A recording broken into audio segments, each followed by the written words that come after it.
Hi, welcome to this tutorial where I'm going to talk about performance tuning with weight statistics. This time we are going to talk about one weight type called page_io_latch_sh. I'll try to show you how to find the information in the SQL server that can help you in the direction so that you can performance tune this weight type. When I go into my browser here, then I can see the dashboard.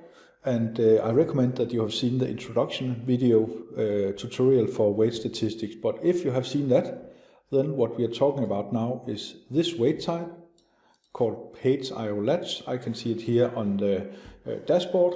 I can click and see it on the detailed dashboard where I have it here. Sorry, here it is. And I can right click, I can read explanations, I can try to see a graph to see if it's evenly distributed over time. So now I have decided, for some reasons, I've decided to dig into the page_io_latch_sh because I can see that the wait time is 12,500 seconds for a approximately 24-hour period. I think that's too high, I want to reduce it. So what I want to do is that I want to understand what's going on.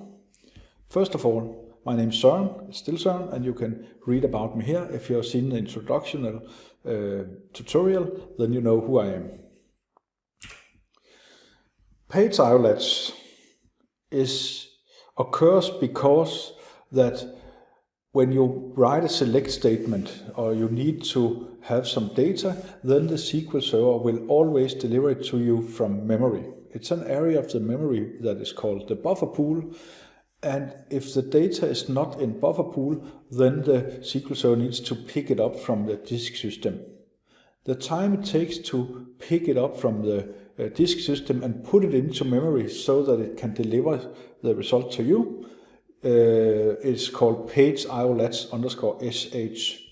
So if I, for example, have one occurrence of page_io_latch_sh for 24 hours and the wait time is 25 seconds, then I know that it took 25 seconds for one query to get the missing data into memory from disk. So I want to try to reduce that because memory is fast, disk systems is quite slow.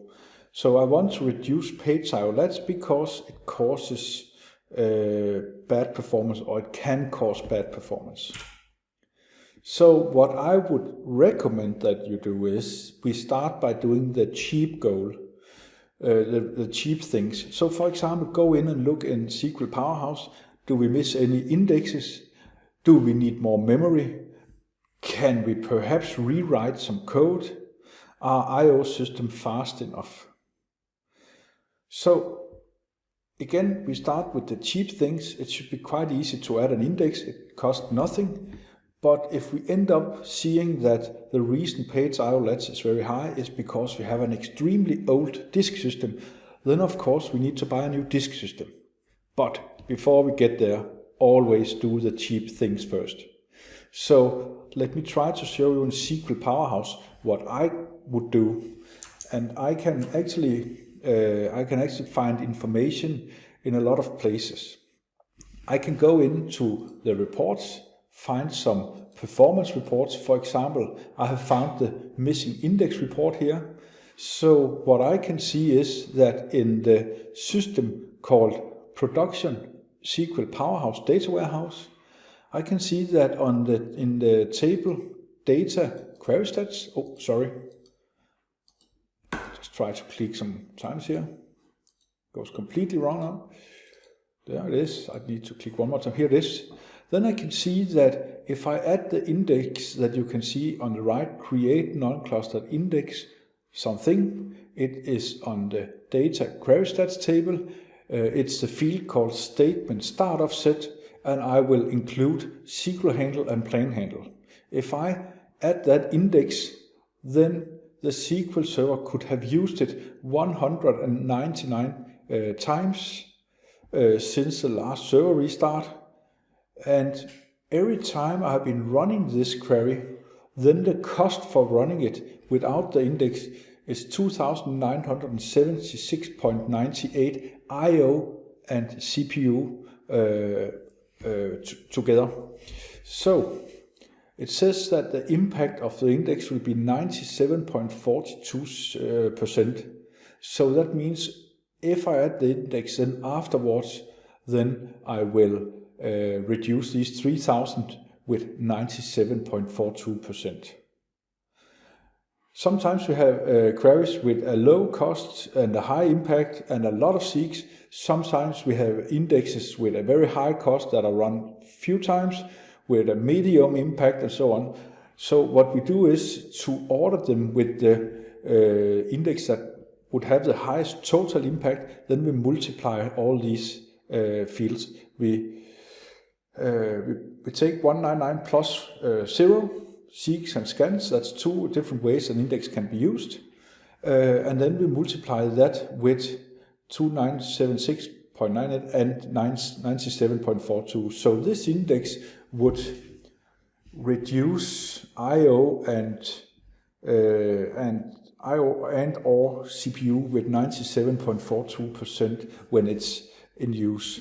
That gives an impact on 57.7 million, and that's a very high number. So if I scroll down a little bit, then you can see that I have two indexes that would give a tremendous impact, and you can see that I have some here that also will give some kind of impact, but not the same. So if I reduce the I/O and CPU, then I would need to read less from memory, from disk. So that's a way to reduce the I/O also. So what I can see is now it gets a little bit difficult, because if I look at this index on the query stats table, then the next one is also on the query stat table. And I can see that the index is on statement start offset, both of them, and I can see the only difference are the include columns. So basically these two indexes are equal, and this is what makes it very difficult, because before you just add indexes, because indexes takes up disk space, and it reduces write performance. Not much, but a little bit. So I would add the second index here, because the second index includes the SQL handle and the plain handle, as we also have in the first index. So if I add the second index here, then I will solve two problems at the same time. So I will have two indexes. So if you're desperate, really desperate, and you can see you have a very high page IOLEDs, then you just add indexes and then you call a consultant, and then we must clean up afterwards. We don't like redundant indexes. And if you just add indexes from this report, then you will end up having too many indexes on a table. It's not a big risk, because either if you have too many indexes, then you will use a lot of disk space, and then your monitoring will show that you have you are low on disk space, and then you add more disk. Or the write performance and handling of inserts, updates, and delete will be slower and slower and slower. Few percents only, but it will be slower and slower and slower. And if that happens, then we will see that in the weight statistics also.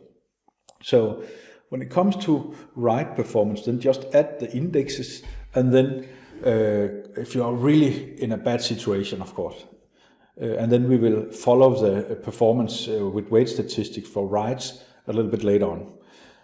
If you are not in a hurry, then investigate, see, do you need a new index, or can you modify another index? So if we add indexes, then we will reduce probably the count.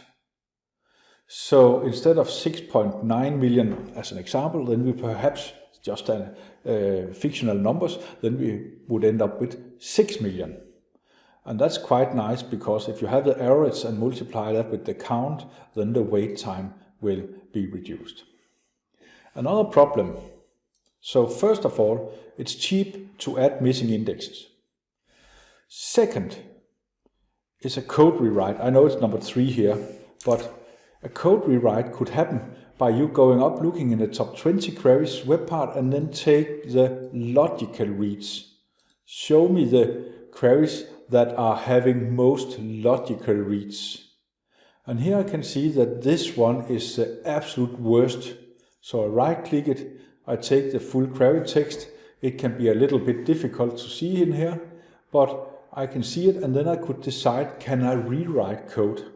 That's tricky, because sometimes you have a third part solution, and then you can't rewrite. But my point is, if you can rewrite and, for example, change from a cursor to another way of working, then that could reduce the I/O. Just a suggestion. It's not necessarily something you can do in your system.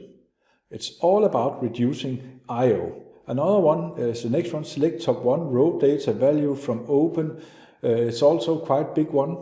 So I right click, and then I can take, this time I take the execution plane. No one is available there. Okay, that happens. Full text, perhaps also no one is available here. Yes, no one. Here it is. So here you have the SQL statement, and then you can start digging into this, copy it to SQL Management Studio and try to see if you can work with it. If you can't rewrite and you can't add indexes, then let's start. You can do a lot of properties, but forget that for now. Then we can start looking at memory. Because if I write a select statement, then the SQL Server needs to get it from the disk system the first time, and then it will have the page IOLATS SH. Now another person writes another statement, and if we have too little memory, then it needs to throw my data out of memory. And when I come back 2 hours later and want to write the same SQL statement again, then it says, oh, your data is not in memory, so we need to read it again. So therefore, one thing is to look at the memory counters that are in the SQL Server. So I go to the dashboard. I could also do a report, and then as you might see here, I have a drop down where I can have some different counters, and one of them is called buffer cache hit ratio. And if I take that for the last 7 days on our server, it has to load all of them.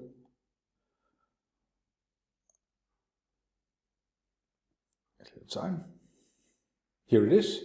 I will also take the I/O, the page IOLATS, so that we can see that for the same period. So this is the average time. So it's another figure. It's just to see that it approximately takes the same time all the time here. So it looks quite okay. What I'm looking at with the buffer cache hit ratio here is that do the buffer cache hit ratio drop below a certain number, and if it does it very often, then I might have not enough memory. Buffer cache hit ratio means how many times out of 100 can a query be served by data from memory without having to read it from the disk first. If that number is 100% all the time, then you have more than enough memory. I can see that during the last 7 days we have had 3 fallouts, one here where it's 88.8, one here where it's 92.99, and one here where it is 53.75. I would not be concerned about these numbers because it's only 3 times in 7 days. If you see a lot of drops and you see that the numbers are, let's say, often below 95, then you need to do something. It's a little bit tricky how high the number should be, but it should be in the end 90s. I also always say to my customers, if you have a buffer cache hit ratio of 97 to 100, then it's okay. So it looks like you also have enough memory. So now we have come up with 3 nice and quite cheap things. We are not talking about very difficult problems where nothing helps, because sometimes you need to call a consultant. Then it says, are the I/O system fast enough? And we measure that in average milliseconds per read and per write. I can find a lot of numbers. For example, I can the file type here, I can take the log and I can take average milliseconds per write. I change it to row, so now I have all the file types for rows and I set average milliseconds read. And here you can see the reads and you can see that it is in average. Here is a peak, it doesn't matter that much. All of the reads are almost often below 5 milliseconds per read, and that's really nice. There are some best practice numbers, but from my perspective, then it's better to look at how does it look. Do we have a consistent performance level? And we have that here.